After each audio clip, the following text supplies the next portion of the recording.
Good morning students. आज हम लोग क्लास 3 में पढ़ेंगे संचिता बुक में चैप्टर नंबर 12। ये चैप्टर नंबर 12 क्या है? परोपकारी शतपत्र। सभी बच्चे इस परोपकारी शतपत्र का जो नए शब्द है जैसे अहिंसक। अहिंसक का मतलब क्या होता है? जो हिंसा नहीं करता है, हिंसा न करने वाला अहिंसक कहलाता है ना। इसे याद करेंगे।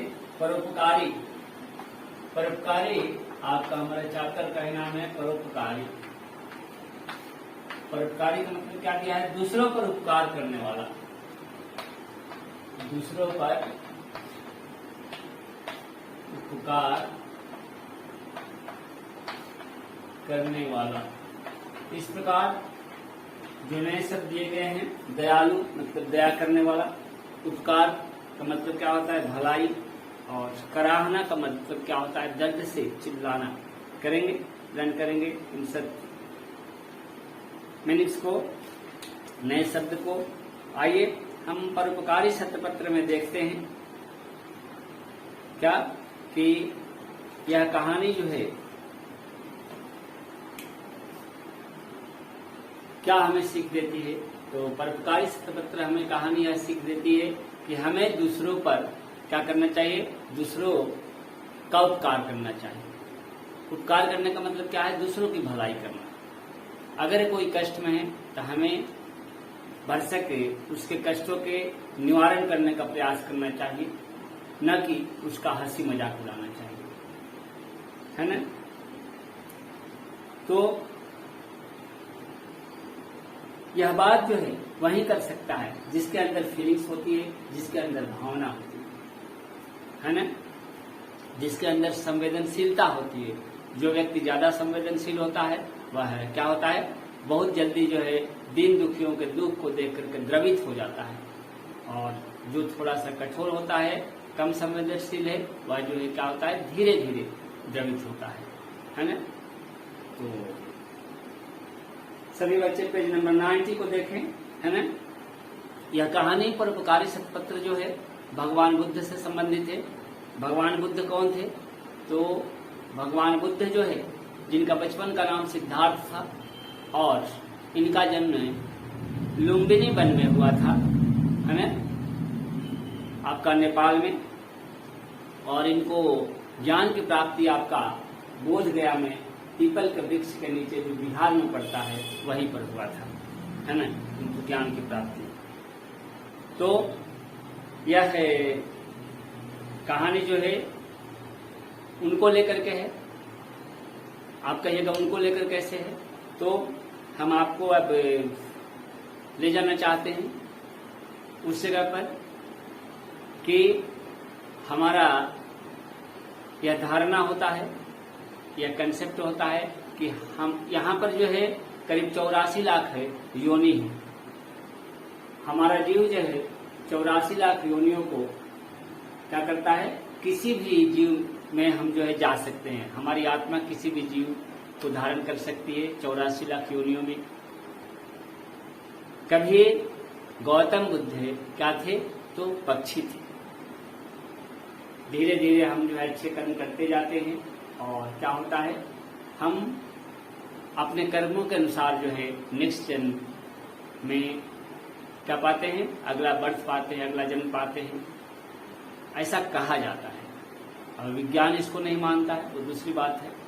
तो कहने का मतलब कि जब गौतम बुद्ध बनकर के आए ये सिद्धार्थ, उस समय भी परोपकारी थे, और जब पक्षी के रूप में थे उस समय भी परोपकारी थे।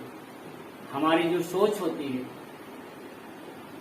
हमारा जो कंसेप्ट होता है आत्मा का, आत्मा चूंकि अमर होती है वह कभी नहीं मरती है, इसलिए उसका स्वभाव जो होता है वह कभी नहीं मरता है। तो इसी आधार पर यह कहानी है। एक जंगल था, उसमें शतपत्र नाम का कठफोड़ा पक्षी रहता था। शतपत्र क्या है? एक पक्षी का नाम है, और यह पक्षी क्या है, कठफोड़ा, यानी काठ को फोड़ने वाला। काठ जो होता है ना, लकड़ी, इसको फोड़ने वाला, अपने ठोर से, अपने बीक से, अपने चोंच से फोड़ सकता है। ठीक है, इसकी लंबी चोंच होती है कठफोड़ा की। तो शतपत्र नामक कठफोड़ा रहता था उस जंगल में, और वह केवल क्या करता था, फल फूल और पत्ते ही खाता था, यानी वह पूर्ण रूप से शाकाहारी था। जबकि कठफोड़ा पक्षी क्या होते हैं, कीड़े मकोड़े भी खाते हैं, जबकि दूसरे कठफोड़े कीड़े मकोड़े खाते थे। यह देख करके सभी कठफोड़े हैरान रहते थे, सभी जो है आश्चर्यचकित रहते थे कि यह कैसा है, यह क्यों जो है, हैरान का मतलब क्या होता है, आश्चर्य में पड़ना, आश्चर्यचकित रहना। एक दिन एक कठफोड़े ने शतपत्र से कहा, क्या, अरे शतपत्र, तुम कठफोड़ा होकर भी कीड़े मकोड़े क्यों नहीं खाते, है ना। वे हैरान रहते थे सारे कठफोड़े, ये कैसा है, क्यों नहीं खाता है। शतपत्र ने कहा, अपनी भूख मिटाने के लिए किसी को मारना मुझे अच्छा नहीं लगता। कठफोड़े का जवाब था क्या, कि हम अपनी भूख को मिटाने के लिए किसी को मार करके खाएं, यह मुझे गंवारा नहीं, यह मुझे पसंद नहीं, इसलिए मैं किसी को मार करके नहीं खाता हूं, किसी जीव को मैं जीव की हत्या करना पसंद नहीं करता। शतपत्र की बात सुनते ही वह कठफोड़ा जोर से हंसा और उसका मजाक उड़ाने लगा। क्या कहता है कि तुम कैसे हो, है ना, तरह तरह की बातें बोल करके उसका मजाक उड़ाने लगा। और शतपत्र को उसका मजाक जो है बिल्कुल पसंद नहीं आया, मजाक उड़ाना अच्छा नहीं लगा, इसलिए वह क्या करता है, वह दूसरे जंगल में चला गया। अब देखिए क्या होता है जब कठफोड़ा जो है दूसरे जंगल में चला जाता है। एक दिन शतपत्र पेड़ पर बैठा हुआ था, एक दिन शतपत्र पेड़ पर बैठा हुआ था, तभी उसे किसी के कराहने की आवाज सुनाई दी। शतपत्र पेड़ पर बैठा है, उसे किसी की कराहने की आवाज सुनाई दे रही है, कोई कराह रहा है। कराहने की आवाज कैसी होती है, कराहने की आवाज दर्द भरी होती है। हम तब कराहते हैं जब हम किसी दुख में रहते हैं, ठीक है। फिर क्या होता है, उसने इधर उधर देखा तो एक शेर पेड़ के नीचे लेटा हुआ दर्द से तड़प रहा था। शेर को तड़पता देखकर, आइए पेज नंबर 91 पर, शतपत्र को उस पर दया आ गई और वह उसके पास गया और बोला, हे वनराज। शेर क्या होता है, वन का राजा होता है, इसलिए शेर को क्या कहा जा रहा है यहाँ पर, वनराज, वन का राजा। हे वनराज, आपको क्या कष्ट है, आप इस प्रकार क्यों कराह रहे हैं, मुझे बताइए, शायद मैं आपकी कुछ काम आ सकूं। शेर बोलता है, अरे भाई, तुम इतने छोटे से तो हो। शेर क्या बोलता है, अरे भाई, तुम इतने छोटे से तो हो, तुम मेरी क्या मदद करोगे। शतपत्र बोला, महाराज कुछ तो बताइए, क्या हुआ। शेर ने कहा, कल शाम को मुझे बहुत तेज भूख लगी, कल शाम को मुझे बहुत तेज भूख लगी थी, तभी मुझे एक हिरन दिखाई दिया। मैंने जल्दी में उस हिरन का शिकार किया और खाने लगा। जल्दी जल्दी में मैंने मांस के साथ साथ हड्डी का टुकड़ा भी खा लिया और वह हड्डी का टुकड़ा मेरे गले में फंस गया। हड्डी का टुकड़ा गले में जाकर फंस गया था, है ना। क्यों? क्योंकि जब हिरन को मार करके शेर जो है जल्दी जल्दी उसे खाने लगा, उससे भूख लगी थी, तो मांस के साथ हड्डी का टुकड़ा भी जाकर के फंस गया है गले में, और वह न अंदर जा रहा है न बाहर आ रहा है, क्योंकि वो तो फंस गया है ना। और उसी कारण मैं दर्द से तड़प रहा हूँ। शेर बताता है यहाँ पर कि दर्द से वह क्यों तड़प रहा है। आइए किस प्रकार कठफोड़ा पक्षी जो शतपत्र है शेर को इस कराहने की आवाज से मुक्ति दिलाता है, हम पढ़ेंगे पेज नंबर 91 पर। शेर की बातें सुनकर शतपत्र सोच में पड़ गया। वह सोच में पड़ जाता है। क्या? सोचते सोचते वह क्या करता है, एक उपाय पर पहुंचता है। उसे एक उपाय सूझा, उसे एक तरकीब सूझी है ना, वह बोला, ठहरिए महाराज, है ना, मैं अभी एक लकड़ी का टुकड़ा लेकर के आता हूँ, फिर उससे आपके गले में फंसा हड्डी का टुकड़ा बाहर निकाल दूंगा। सतपत्र पहले सोचता है किस प्रकार हम इस शेर को कराहने से मुक्ति करेंगे, मुक्ति दिलाएंगे, किस प्रकार इनकी छटपटाहट को दूर करेंगे। वह सोचता है, सोच करके उसके दिमाग में यह कंसेप्ट आता है कि एक हम लकड़ी लाते हैं, इनके मुंह में ले जा करके डालेंगे, है ना, और इस प्रकार हम क्या कर सकते हैं, हड्डी के टुकड़े को निकाल सकते हैं। फिर क्या करता है, वह है हड्डी का टुकड़ा निकालने के लिए लकड़ी लाता है और उससे वह हड्डी निकालता है। तो सतपत्र उड़कर गया और कुछ ही देर में एक लकड़ी का टुकड़ा लाया।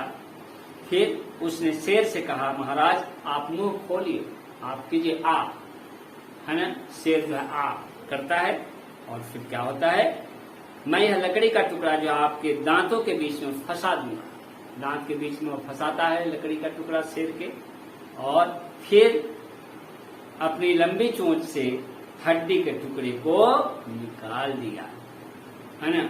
सतपत्र हड्डी के टुकड़े को क्या किया, यहाँ पर निकाल लिया, है ना। पहले लकड़ी फंसाता है, मुंह आ करा कर उसको, लकड़ी फंस गया, मुंह आ हो गया, और फिर धीरे से हड्डी के टुकड़े को निकालता है।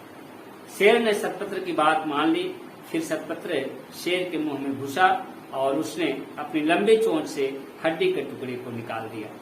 हड्डी का टुकड़ा बाहर निकलते ही शेर के गले का दर्द ठीक हो गया, तुरंत ठीक हो गया, है ना। जैसे ही हड्डी निकला उसका दर्द खत्म, है ना, दर्द छूमंतर हो जाता है, और हड्डी का टुकड़ा बाहर निकलते ही शेर का गले का दर्द जो ठीक हो गया। शेर ने सतपत्र को धन्यवाद दिया और कहा, सतपत्र आज तुमने मेरे गले के हड्डी का टुकड़ा निकालकर मुझ पर बहुत उपकार किया है, मैं तुम्हें हमेशा याद रखूंगा। फिर सतपत्र वहां से उड़कर चला गया। अब देखिए अंत में क्या दिया गया है कि जानते हो बच्चों, यह सतपत्र बोधिसत्व भगवान बुद्ध थे, जो अपनी सभी जन्मों में दयालु, अहिंसक और परोपकारी थे। कहने का मतलब कि जो साधु प्रवृत्ति के होते हैं, जिनका स्वभाव जो है साधु स्वभाव होता है। साधु का स्वभाव क्या होता है, दूसरों का उपकार करना। जो इस प्रकार के स्वभाव वाले व्यक्ति होते हैं वह क्या करते हैं, हर हमेशा दयालु होते हैं, हर हमेशा जो है दूसरों की भलाई की बात सोचते हैं, हर हमेशा वे चाहते हैं कि सभी जो है खुश रहें। तो यह सतपत्र क्या था, चाहता था दूसरे के दुखों को दूर करना, है ना। दूसरे के दुखों से यह द्रवित होता था, दुखी होता था, और यह हर जन्म में क्या था, दयालु था, अहिंसक था और परोपकारी था। क्यों? क्योंकि यह कोई और नहीं थे बल्कि ये भगवान बुद्ध थे। भगवान बुद्ध को गॉड माना गया है जी, है ना। भगवान बुद्ध थे, महावीर थे, है ना। तो अहिंसक का मतलब क्या होता है, हिंसा न करने वाला, है ना। महात्मा गांधी जो थे सत्य और अहिंसा के पुजारी थे। अहिंसा के पुजारी कहा गया है। अहिंसा के पुजारी क्यों कहा गया है, क्योंकि वे जो है हिंसा करना पसंद नहीं करते थे, और सत्य और अहिंसा के बल पर उसने भारत को आजादी दिलाई थी। तो ये हमारा चैप्टर था बोधिसत्व के बारे में, सतपत्र के बारे में, परोपकारी सतपत्र के बारे में, है ना। आइए हम इसके क्वेश्चन आंसर पर आते हैं। मौखिक क्वेश्चन है, सतपत्र कौन था? सतपत्र कौन था, क्या जवाब देंगे? सतपत्र कोई और नहीं था, है ना। मौखिक क्वेश्चन में आपका है सतपत्र कौन था? तो सतपत्र एक कठफोड़ा पक्षी का नाम था, जो वास्तव में कौन थे, बोधिसत्व महाबुद्ध थे। कौन दर्द से तड़प रहा था, क्या कहेंगे, वनराज शेर दर्द से तड़प रहा था। और शेर ने किसका शिकार किया था? शेर ने हिरण का शिकार किया था, हिरण का शिकार किया था। ये था आपका मौखिक क्वेश्चन। आइए लिखित पर, सतपत्र दूसरे जंगल में क्यों चला गया? सतपत्र को लेकर के दूसरे कठफोड़े पक्षी मजाक उड़ाते थे, इसलिए वह क्या किया, दूसरे जंगल में चला गया। का नंबर था लिखित का। खा देखिए, शेर ने दर्द का क्या कारण बताया।